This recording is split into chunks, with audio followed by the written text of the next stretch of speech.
Hello students, आज के lecture में हम ईआर डायग्राम से डेटाबेस टेबल्स क्रिएट करना सीखेंगे कि कैसे ईआर डायग्राम से हम डेटाबेस टेबल्स क्रिएट कर सकते हैं। इसके लिए हमने यहाँ पर एक सिंपल ईआर डायग्राम लिया है जिसके अंदर अपने पास 4 एंटिटीज़ है: कस्टमर, अकाउंट, ब्रांच और लोन। हम इस ईआर डायग्राम को टेबल्स में कन्वर्ट करेंगे कि किससे इस तरीके की इससे कौन कौन सी डेटाबेस टेबल्स क्रिएट होगी।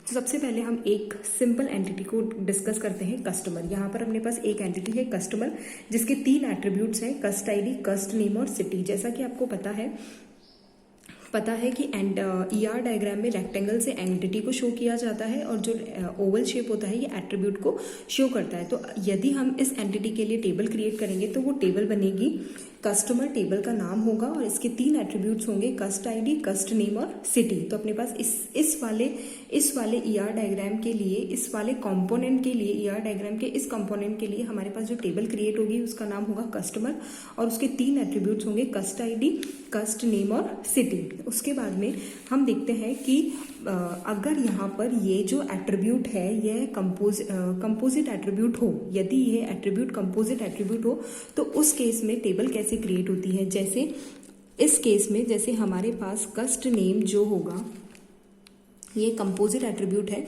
जिसके 2 एट्रीब्यूट अलग से हैं, एक फर्स्ट नेम और एक लास्ट नेम। ठीक है, तो इस केस में जब हम टेबल बनाएंगे तो इसलिए इस केस में हमारे पास जो एट्रीब्यूट्स होंगे वो 5 हो जाएंगे। हम यह कस्टमर नेम हटा देंगे, हमारे पास एट्रीब्यूट्स हो जाएंगे कस्ट ID, first name, last name और सिटी। तो इस केस में जो हमारी टेबल क्रिएट होगी उसके एट्रीब्यूट्स होंगे कस्ट ID, first name, last name और सिटी। तो यदि हमारे पास कोई कंपोजिट एट्रीब्यूट होता है तो उसके लिए, उस केस में जब हम टेबल क्रिएट करेंगे तो हम उस कंपोजिट एट्रीब्यूट को नेग्लेक्ट करके और उसके जो डिराइव्ड एट्रीब्यूट्स हैं उनको हम कंसिडर करेंगे। फाइन, ये हुआ अपना एक सिंपल स्ट्रॉन्ग एंटिटी के लिए टेबल क्रिएट करना। और अब हम देखेंगे कि अगर हमारे पास कोई वीक एंटिटी हो तो उसके लिए टेबल कैसे क्रिएट करेंगे। जैसे हमारे पास अगर वीक एंटिटी सेट है, जैसे कि आपको पता है ईआर डायग्राम में डबल लाइन्ड रेक्टेंगल से वीक एंटिटी सेट को रिप्रेजेंट किया जाता है। वीक एंटिटी सेट वो एंटिटी होती है जो कि टाइमली क्रिएट होती है और जो परमानेंट नहीं होती है, जिसकी खुद की कोई प्राइमरी की नहीं होती है। जैसे इस डायग्राम में हमारे पास लोन है, लोन की एक वीक एंटिटी है पेमेंट को मैंने डबल रेक्टेंगुलर से शो किया है, तो यह हमारे पास एक वीक एंटिटी है जिसके 3 एट्रीब्यूट्स हैं: पेमेंट नंबर, पेमेंट डेट और पेमेंट अमाउंट। इस केस में यदि हमें पेमेंट के लिए टेबल क्रिएट करनी होगी तो उसमें हमें जो इसका स्ट्रॉन्ग एंटिटी सेट है उसका प्राइमरी की एज अ टेबल मेंबर लेना होगा। क्या?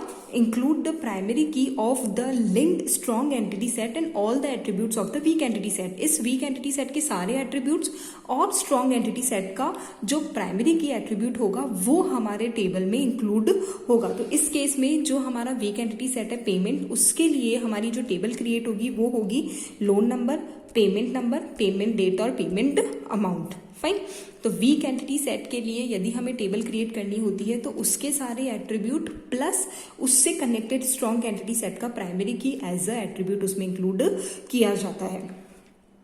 अब हम देखते हैं कि वेरियस रिलेशनशिप के लिए हम टेबल कैसे क्रिएट करते हैं, कि रिलेशनशिप को टेबल्स में कैसे रिप्रेजेंट किया जाता है। तो हमारे पास मेनली 4 टाइप्स की रिलेशनशिप होती है: many to many, 1 to 1, 1 to many और मैनी टू 1।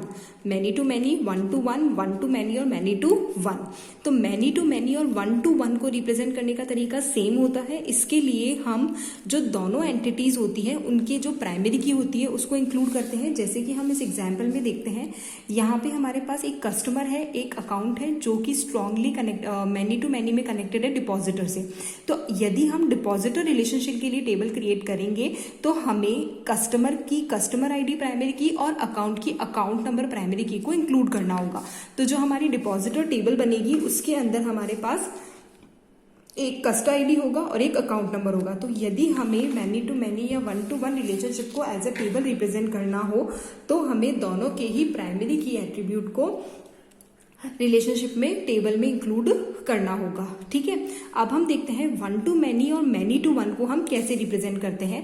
तो जैसे ये हमने एक एग्जांपल लिया है जिसमें अकाउंट और ब्रांच दो एंटिटी है जो कि अकाउंट ब्रांच से कनेक्टेड है, और यह है वन टू मैनी में कनेक्टेड है। वन टू मैनी में यदि कनेक्टेड है तो इसके लिए जो स्ट्रॉन्ग कंपोनेंट होगा उसके सारे एट्रीब्यूट और जो हमारा ये पार्शियल कनेक्टेड होगा उसका खुद का प्राइमरी एट्रीब्यूट हमें इंक्लूड करना होगा। तो इस केस में जो हमारी टेबल बनेगी वो होगी account number, balance, branch name. यहाँ पर ब्रांच नेम इसमें भी है और इसमें भी है, इसीलिए हमारी ये table account number, balance, branch name बनेगी। यदि ब्रांच नेम यहाँ नहीं होता तो यह टेबल अकाउंट नंबर, बैलेंस और ब्रांच नेम से बनती। दैट मीन्स स्ट्रॉन्ग वाले का जो स्ट्रॉन्ग एंटिटी होगी उसके सारे एट्रीब्यूट प्लस जो पार्शियल एंटिटी है उसका जो प्राइमरी एट्रीब्यूट है वो इसमें इंक्लूड किया जाता है। तो इस तरीके से हम रिलेशनशिप को टेबल्स में रिप्रेजेंट करते हैं। अब हम देखते हैं जैसे हमारा ये वाला डायग्राम था, ये वाला ER डायग्राम था, इसके लिए हमने डिफरेंट टेबल्स बनाई है। तो इसके लिए कस्टमर टेबल बनेगी, अकाउंट टेबल बनेगी, लोन बनेगी और ब्रांच बनेगा, जो कि इसमें बनी हुई है। कस्टमर में कस्ट ID, कस्टमर नेम, सिटी ले लिया। अकाउंट में अपने पास अकाउंट नंबर, बैलेंस और ब्रांच नेम आएगा। लोन में अपने पास लोन नंबर, अमाउंट और ब्रांच नेम आएगा।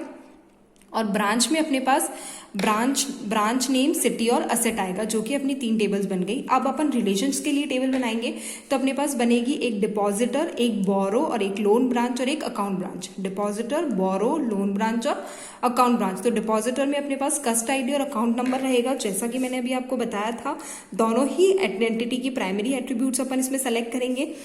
बोरो में भी सेम रहेगा, और जैसा कि आपको अकाउंट ब्रांच के लिए मैंने अभी बताया था कि आपको स्ट्रॉन्ग के तीनों लेने हैं और वीक का एक जो उसका प्राइमरी एट्रीब्यूट है वो लेना है। तो इस तरीके से आप पूरे ER डायग्राम को एज अ टेबल्स में, as a relational tables convert कर सकते हो। आई होप आपको ये समझ में आया होगा। Thank you.